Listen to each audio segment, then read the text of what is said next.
les voy a platicar. George Parker, de 16 años, crea un juego donde cada jugador debía lograr obtener las mayores ganancias a partir de cierto préstamo entregado por un banco, e incluía 160 cartas con diferentes pronósticos financieros positivos y negativos. ¿Les suena? No. No, qué bueno, porque no tiene nada. Qué bueno, porque Bueno, no- me suena como a vida de adulto, güey. Normal, común y corriente, güey. Ay, tengo que pagar la tarjeta, güey.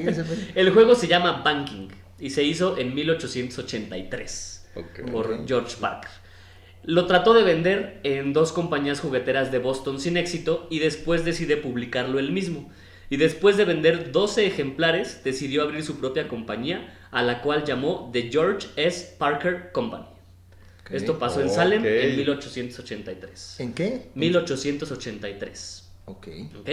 En 1888 se unió a la empresa su hermano Charles, con lo cual se modificó el nombre a su denominación definitiva. Espérame. A su- Parker Brothers. A su definición. Ah, ya, Exactamente. huevo, Sí, A Parker Brothers, exactamente. Ese mismo año se publicó uno de sus clásicos más antiguos, el Twiddlywinks, o sea, más conocido como La Pulga. Que no sé si se acuerdan de él, tenías como que con los dedos meter unas fichitas a un cubilete, por así decirlo. Sí, ¿No? la verdad. Tenías que hacer como brincar a las pulgas, Como ¿no? hacer brincar a las pulgas, sí, las tenías Ok. que meter al... Muchos de los juegos estaban basados en acontecimientos importantes del momento. Klondike se basó en la fiebre del oro en Alaska y la guerra a Cuba se basó en la guerra de la independencia americana. O sea, traían mucho esta onda. En 1906, Parker Brothers publicó su juego Rook, que es básicamente un deck de cartas distinto a la baraja. Porque en ese tiempo, si tú jugabas baraja, eras como apostador y se te veía mal, ¿no? Eras Por así tabú. decirlo. Ajá, sí, entonces te veía mal. Entonces estos cuates hicieron este juego Rook, que es básicamente la misma baraja, pero con otros símbolos. Entonces ya como que se era bien visto, Se ¿no? Jugar con suavizaba. ella. Ajá, se suavizaba. En 1935, durante la Gran Depresión, lanzó al mercado su juego Monopoly, que ya hablamos de él en otro episodio. Ya habíamos hablado. La empresa fue creciendo durante las siguientes décadas, produciendo juegos de mesa tan populares como el Clue o Cluedo, Risk, que ya también hablamos de él en el podcast pasado, y Sorry. En 1963... Espera. Ese de Sorry, recuérdame cuál era. No sé exactamente cómo sea. Pero ¿sabes, sí Eric? es... No, es famosillo. Ajá, es muy Por bien, el nombre lo obviamente. ubico, pero... Ajá, pero no. exactamente de La qué de se trate, mecánica. La no. mecánica. La mecánica no. En 1963, el holding General Mills compró la compañía Parker Brothers. Esta empresa se dedica al sector alimenticio, nada que ver con juguetes. Y seguramente conocen sus marcas: Yoplait, Häagen-Dazs, Cheerios y Lucky Charms. Ok, sí, O sea, todo. la compró así como que, ¿qué ahora qué compramos? Pues una empresa de juegos de mesa, órale, tal. Y la Ok. compraron. En 1969 crearon una bola de 102 milímetros hecha a base de espuma de poliuretano, ideal para jugar en interiores sin que hubiese riesgo de hacerse daño, a la cual llamaron Nerf. O sea, Parker Brothers es responsable de Nerf. Órale. ¿Saben Ok. qué significa Nerf? ¿No? Las ¿Una vez se han pistolas preguntado? que avientan darditos. No. No, pero ¿qué significa? Sí, ajá, ¿qué significa? O sea, ¿qué es? Sí. Sí, pero sí ¿qué ubicamos. significa? Es Non-Expanding Recreational Foam. O sea, foamy recreacional no No expandible. expandible. Anda, pues. Ok. ¿Eh? Qué super nombre científico para una Ay, bolita. para una de- bolita de... En 1979 crearon el juego de mesa La Fuga de Colditz, que ese seguramente sí lo conoces. Sí, sí, lo ¿No? conocemos. Que me parece cooperativo y tienes que escapar de una prisión. Prisión, es correcto. A finales de los años 70 y a principios de los 80, la compañía empezó a fabricar versiones electrónicos de sus juegos de mesa más importantes, produciendo también una serie de videojuegos que consiguieron mucha popularidad, como el Sega Frogger o el Qbert. Eso sí Seguramente los ubico. también Sí, los eso conocen. sí, claro. Totalmente. La También son ranita. responsables ellos de hacerlos. En 1980 se fusionan con Kenner Toys, una compañía juguetera, por lo cual pasó a llamarse Kenner Parker Toys. Y en 1987 fue adquirida por Tonka Toys, que seguramente también conocen los juguetes Tonka. Sí. Que son juguetes electrónicos, o eran. Empresa que hacía juguetes electrónicos. Y finalmente en 1991 Tonka Toys es adquirida por Hasbro. Y en el 2009 Parker Brothers cierra operaciones para convertirse en Hasbro Gaming. Órale. Espero Mira, haberlos amigo. ¿Qué sorprendido. tal? No, sí, sí, a mí sí me sorprendiste, George. La verdad está interesante, no conocía la Una historia pequeña de... historia de Parker Brothers. Bueno, y aquí ya... Antes de que pase otra cosa, Dato les voy a curioso. dar el último dato curioso. Eso, el último dato curioso Que del tiene año. por nombre Sexo en una caja. ¡Ay, Ya, sexo en una caja! con esa palabra creo que ya tengo la atención de todos. Ah, huevo, con la caja, ¿verdad? Con caja, Con caja. obviamente. El 3 de mayo de 1966, en el Tonight Show de Johnny Carson, junto con la actriz invitada Eva Gabor, se tomaron unos minutos para jugar un party game en vivo. Después de ese momento, el juego vendió 3 millones de copias el siguiente año. No, man. El juego consiste en un tapete de vinil, una especie de ruleta, y utiliza a la misma persona como peón, indicándole dónde poner manos y pies. Ah, chingada. ¿Te suena? Sí, pues sí. ¿Cuál es? Es el Twister, ¿no? El ¿Se llama? Twister. Les voy a platicar la historia de Twister. Ah, ¿Y dijeron algún nombre antes? No, ¿verdad? No has mencionado nombre del juego. No he mencionado, todavía no. Ok, ahí te va. La idea le sobrevino a Ryan Geyer, cuya firma de diseño fue contratada por Johnson & Johnson para crear un cartel promocional para un abrillantador de zapatos. Cuando Geyer acabó su trabajo, pensó que el resultado, que era una lámina llena de puntos de colores, tenía muchas posibilidades. Ok. Después, Charles Foley y Neil Ravens lo ayudan a él con el desarrollo del juego, llamándolo King's Footsie. Ese es el Pinche nombre primer... tan Sí, cool, güey, ¿qué onda? King's Footsie. King's Footsie. Y O sea, después... que será como el piecito del rey. Ándale, algo Ok. así. Y después lo llamaron Pretzel. Y porque porque como iban enreda. comiendo entre... Como- Porque era como enredados, Ok, ¿no? ok, Por eso le ok. pusieron Pretzel. Enredados no podemos decir, amigo, es una película. Disculpen, enrollados. En 1966, Milton Bradley se entera del juego. Milton Bradley. ¿Cuántas veces Otra no lo vez. hemos mencionado? Es ya? que antes había nada más esas dos grandes, Milton Bradley Monte y Parker Carlo y... Brothers. Parker Brothers. Luego les voy a platicar de la historia de Milton Bradley y también voy a buscar de Monte Carlo, estaría Ya interesante. estás. En 1966, Milton Bradley se entera del juego y se adueña del juego, cambiando el nombre por Twister. Ahí hay una historia medio turbia de quién tiene los derechos, si realmente los tiene Ryan Gunner o si Charles Foley y Neil Ravens lo hicieron, lo registraron a su nombre. Ok. Ajá, ahí hay una historia también medio turbia. Después de ver el éxito del juego, los competidores los acusaron de vender sexo en una caja. O sea, competidores, el catálogo de Sears, que era muy famoso en ese tiempo, Ok. y la Parker Brothers. Y esto por las posiciones atrevidas y el choque de cuerpos que proponía el juego. No, Que o es- sea, pinches haters luego, ¿no? Sí, No se me luego, ocurrió luego. a mí, me voy a Ya pasar a sabes chingar a que esos cuando güeyes. alguien tiene éxito, luego te empiezan a tirar. Mierda, exactamente. En 1987, 4.160 personas jugaron Twister en un maratón en la Universidad de Massachusetts. Y en el 2007 se rompió el récord del juego de Twister más grande, con 100 personas y 200 tapetes. No, mames. Y al final fue un empate porque quedaron 2 personas y se cayeron al mismo tiempo. ¿Cómo fue, güey? Entonces, hace cuenta empezaban dos personas, que uno era de un bando y el otro del otro. No, eran 100 personas en Ajá. los 200 tapetes. O sea, eran digamos que 2 personas por tapete. Ok. Entonces se iban cayendo, se iba eliminando la gente y se iban eliminando tapetes también. Ok. Así hasta que quedó un solo tapete con 2 personas. Ya. Y por eso fue. Y fue un empate porque Declarado empate. se cayeron los dos al mismo tiempo. Ok. Ajá. Y el juego sigue vendiéndose hoy por la marca Hasbro, Va. ¿no? Que ya también les conté un poquito de Hasbro y de Parker Brothers. Sí, claro. Que falta la siguiente parte de Milton Bradley. Y ese es el dato curioso de hoy. Cómo intentaron vender sexo en una caja. Sexo en una caja. Pero pues algo. Les voy a platicar antes de empezar, ¿no? con ustedes nuestro episodio de hoy. Les voy a contar el dato curioso. Espero que se sorprendan como Omar se sorprende. Nos somos los sorprendidos. Por favor, si no me ofendo. Sí, ¿eh? Lo bueno es que no hay cámaras. Así, Sí, lo bueno es que no hay cámaras. Sí, sí, pero sí. tomamos unas fotos ahorita y Ponemos guiño, guiño. Ajá, quiero ver sus caras de sorprendidos. Va. Bueno, les voy a empezar a contar. En 1933, después de la Gran Depresión, Alfred Mosher Botts inventó un juego que combinaba la suerte con la habilidad. El juego combina anagramas y crucigramas y consiste en letras con puntuación para formar palabras dentro de un tablero. ¿Le suena? ¿Sí? ¿Cuál es? Scrabble. Scrabble. Ay, ¿cómo no sabes, güey? Tienes un Scrabble en la quería edición ver ahí, eso. Ay, querías ver si... Seguía sorprendido todavía. Yo sé que no están dormidos, Jorge. A ver si sabían. Porque Víctor tiene un Scrabble del año muy viejo. 80, 70 y tantos, yo pensé que se llama. ¿En serio? Sí, Sí, 70. es muy viejo, ahí lo tienen en la Entonces de ludoteca de San maderita. Juan. Sí. Sí. Esos eran buenos. Y bueno, les voy a hablar de la historia del Scrabble. La historia que mencioné en un podcast anterior, en el podcast de los juegos viejitos, que les iba a contar la historia.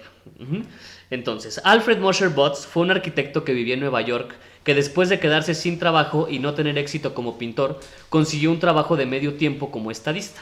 Fue ahí cuando decidió crear un juego que pudiera vender. Estudió las páginas principales del New York Times para calcular con qué frecuencia se usaban las letras y le otorgó un valor a cada una según su rareza. Se dice que estudió más de 12,000 letras y 2,400 palabras, lo que dio como resultado el juego Léxico y las bases del juego original. En 1933 y durante los siguientes 5 años, Léxico fue vendido únicamente a amistades y conocidos cercanos. Trató de vender su idea a la Parker Brothers y a Milton Bradley, pero fue rechazado. También intentó conseguir una patente para el juego, pero fue rechazado también. Alfred produjo y vendió 200 léxicos sin llegar más lejos. En 1938, Alfred decidió añadir un tablero que él mismo diseñó, imprimió y pegó sobre tableros de ajedrez, el cual posteriormente pasó a ser un tablero de 15 por 15, además de añadir un atril para colocar las fichas. El juego cambió de nombre muchas veces. Se llamó New Anagrams, Alf, Criss Cross y Criss Crosswords. Este último fue el definitivo. Aún con estos cambios, las grandes empresas jugueteras y la oficina de patentes lo rechazaron. Con la entrada de Estados Unidos a la Segunda Guerra Mundial, Botts abandonó el desarrollo del juego hasta 1948. Luego conoció a una persona que se llama James Brunot, que era un emprendedor amante de los juegos, que le propuso a Botts comercializar su juego, y llegaron a un acuerdo donde Botts tendría regalías por cada copia vendida. Brunot y Botts decidieron que el juego necesitaba pequeñas modificaciones, por lo que reorganizaron la distribución de casillas con premio y simplificaron las reglas. Además cambiaron el nombre por Scrabble y consiguieron su registro. La verdad es que no sé qué significa Scrabble, ¿ustedes tienen idea? No. No, ¿No? ni idea. Bueno, eso sí es una palabra, sí existe la palabra en inglés, pero no sé por qué, no salió aquí o no logré encontrar información de por qué le llamaron Scrabble. Si alguien sabe, mándenos un correo, porque no hemos recibido correos todavía. Bueno, uno de nuestro amigo de ¿Nos vas a Tlaxcala. dejar tarea, pues? Sí, no, No, ustedes. Yo y a aquí los tengo que capítulos escuchen. pendientes, todavía vamos a dejar tarea. Bueno. Bueno, cuando llegues al episodio de broma, al 28, sabrás Ya, que ya gracias. recibimos nuestro primer correo de nuestro amigo de Tlaxcala.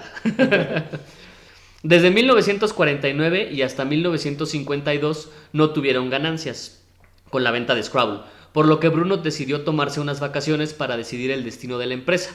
Cuando regresó, se encontró con una avalancha de pedidos, y ese mismo año, en 1952, vendieron 37,000 copias. En 1950, sí, güey, pero son 37,000 copias, es que aquí ya están diciendo que es poquito. En ese mismo año, Jack Strauss, dueño de almacenes Macy de Nueva York, conoció el juego y ayudó con una campaña publicitaria para venderlo. En 1953 la producción era de 6,000 juegos por semana, por lo que Brunot decidió ceder la licencia de fabricación a Selchow and Writer. Sin embargo, la demanda fue tan alta que tenían que racionar la venta. También en 1953, J.W. Spear & Sons lanzó el juego en Gran Bretaña y en 1968 Brunot vendió los derechos a Spear para todo el mundo excepto Estados Unidos y Canadá. En 1986, Selchow and Writer vendieron los derechos a Coleco, que Coleco son los que hacen la cava, o hacían, no sé, creo que ya no existe, la Cabbage Patch, la muñeca Sí. Cabbage Patch, ¿todavía la venden? Bueno, igual y Tenía una Hasbro, como ¿no? consola de videojuegos, ¿no? Bueno, una computadora en aquel tiempo. ¿Coleco? Coleco, según yo sí. Ni idea. Allá por los 70s. Ya tienen pendiente otro correo. Bueno, es Exacto. que aquí se ve mi edad, que yo estoy chavo, ¿no? Ahora. Sí, ya, Bueno, ahí ya vamos a empezar. Ahí tenemos pendiente otro correo, ¿eh? Sí. Si está en lo correcto, Alex, mándenos una foto. O sea, del videojuego, ¿qué era? Creo que era una computadora, algo así, Ah, pero sí. era marca Coleco. Según yo, esta era como un logo azul con las letras en blanco. Ok, Tengo idea que era algo así. ok, vamos a investigar de esa. Bueno, se vendieron los derechos a Coleco, que quebró en 1987. Y aquí es donde entra el gigante Hasbro, quien adquiere los activos de Coleco, quedándose con la licencia de Scrabble. Y de ahí a lo que conocemos ahorita. Es historia, como dicen. Es historia. ¿Sabían ustedes que existen campeonatos ¿De Scrabble? Sí, de Yo eso. sí. ¿Sí? Yo A ver, no. ¿y en dónde? Pues ya hasta de verdad que Lego no. y varias cosas existen. ¿Hasta de qué? Hasta de Lego y varias cosas existen ya. Es que de qué Pero no hay del Lego concurso Scrabble. ya. Bueno, sí, ¿de qué no hay concurso ahora? Sí, exacto. claro. Y más en Estados Unidos. Exactamente. Bueno, pues hay dos modalidades en el campeonato. Existe el clásico y el duplicado. El clásico, pues, normal, ¿no? Clásico, ¿no?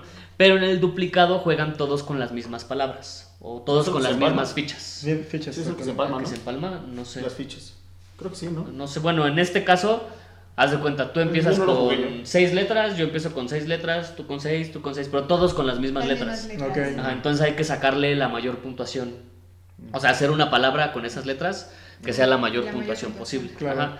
En 1991 tuvo lugar el primer campeonato mundial en inglés en Londres. Ajá, y el segundo se realizó en Nueva York. En español se celebró en Madrid en 1997 y el segundo fue en la Ciudad de México en 1998. El campeonato actual de Scrabble en español, bueno, fue en Paraguay, ahora en 2019. ¿Quién creen que fue campeón? ¿México? No. Ah, pues, Curiosamente fue un francés llamado, ¿dónde está aquí? Serge Emig o Serge Emig. pero Estaba leyendo, promueves la Estoy hoja. leyendo, pues. No, es trampa, no leas. Espérate. sí, pues, Eso en el clásico, pero pero. es en inglés el campeonato. No, este es en español. Ah, y ganó un francés Y en ganó un español. francés Órale. en el clásico, pero en el duplicado sí ganó México. Se llama Jesús Ortega. Ujú, y fue solo en la modalidad duplicada. ¿En qué año dijiste? En este año En este 2019, año. ajá, en este Paraguay. año, en Paraguay. En México se ha jugado el campeonato 3 veces, Ciudad de México, Xcaret y Playa del Carmen. Este de Playa del Carmen fue 2018. Ujú. No sabía. Y existe una Federación Internacional de Scrabble, que es la FICE, ¿no? Federación Internacional de Scrabble en español, y un diccionario de Scrabble oficial para jugar en inglés. ¿Ustedes sabían todo eso? No. No. No. Los dejé sorprendidos. Sí, Yo sí, espero sí que sabía sí. que existe el diccionario. Bueno, les voy a platicar del dato curioso del día de hoy. No Date, creas. date. A ver si los puedo sorprender. En 1944 se publica un juego que consiste en un tablero representando una casa dividida en recámaras, piezas que representan personas y armas, y 3 decks de cartas que contienen personas, recámaras y más armas. El primero en juntar las pistas para descubrir un asesinato es el ganador. ¿Les suena? Sí. Claro. ¿Clue? Ah, muy bien. O les voy a- Cluedo. O Cluedo, O que Cluedo. ahorita les voy a decir por qué Ah, es ¿verdad? Clue Sí. y Cluedo. Ah, ¿es distinto? No, Es el mismo juego, pero es en España. El club. algo así, Sí, algo así. Ajá, ajá. Bueno, es el o, como también se conoce, quién es el culpable, ¿no? Aquí en México es Sí, así, ¿no? es, ajá, ¿Quién es ajá, el Clue o culpable? quién es el culpable. Ajá. Ajá. En 1943, en plena guerra mundial, el pianista inglés Anthony E. Pratt trabajaba en una fábrica de componentes para tanques. Su trabajo era muy aburrido y tuvo una idea para un juego de mesa. En el pasado, Anthony trabajó de pianista en muchos hoteles, donde se hacía una puesta en escena con actores y huéspedes para descubrir un asesinato, y tomó esto como base para crear el juego Murder.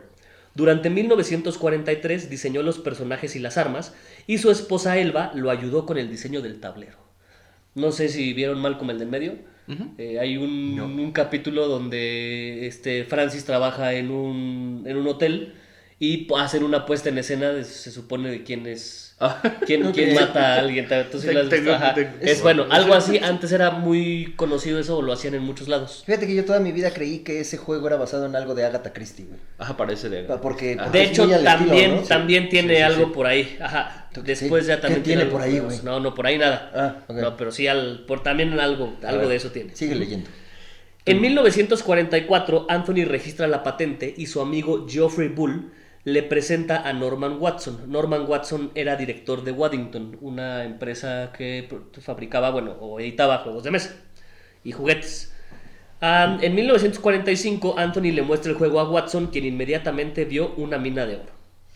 En 1947, Anthony consigue la patente para su juego y vende los derechos de manufactura a la empresa Waddington y su contraparte americana, Parker Brothers, quienes lo publican en 1949 como Clue en Estados Unidos y Cluedo en Inglaterra.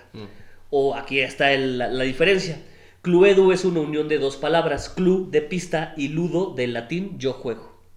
O sea, es la única diferencia que hay, que en Estados Unidos es Clue, en Inglaterra es Cluedo, pero es exactamente lo mismo. Ya se me apagó esto, ahí está. Es un juego que ha tenido pocos cambios y se ha ido actualizando con las tendencias de la época. El único gran cambio es que solo existen 6 personajes y 6 armas de los 10 originales patentados. O sea, en la patente original vienen 10 personajes y 10 armas. Cuando lo publican deciden quitarle 4. Te iba a decir cuáles son esas 10 personas, 10 armas, pero creo que nos vamos a desviar del tema y ya nos regañaron, así que... Bueno, pues ya sabes que está el General Mostaza y la Miss Butler. White y no sé, de hecho todos son colores, ¿no? Scarlet no sé qué, y Miss White y Mostaza, etcétera, etcétera. La versión de 1960 tiene personajes con look animado debido a la popularidad de las caricaturas de los sábados. La versión de 1980 cambia el look de los personajes a la moda de esos tiempos. La versión del 2008 cambia al General Mostaza por Jack Mostaza, un jugador de soccer, y el Profesor Plum por Victor Plum, un billonario diseñador de videojuegos, mientras que la mansión es actualizada con un spa y un teatro. En 2016 eliminan al ama de llaves Miss White y es reemplazada por Dr. Orchid, hija adoptada del dueño de la mansión, quien es una científica con doctorado. Por ser políticamente correctos. Por ser, te digo que son las únicas actualizaciones que ha tenido el juego. Sí. En 1953... ¿Ya no hay negros en el juego? No sé. Yo creo que sí, debe de. Mr. Black. Y debe de haber John Gay y esas cosas, ¿no? Sí, seguro. Claro. En 1953, Waddington le informa a Pratt que su juego no está vendiendo mucho y le compra los derechos del juego por 5,000 libras. Lo cual era mentira, porque realmente sí estaba vendiendo. Sí. Para el 2017, el juego ha vendido más de 150 millones de copias. Hay versiones y spin-offs de todo tipo, por ejemplo Star Wars, Los Simpson y hasta de Alfred Hitchcock.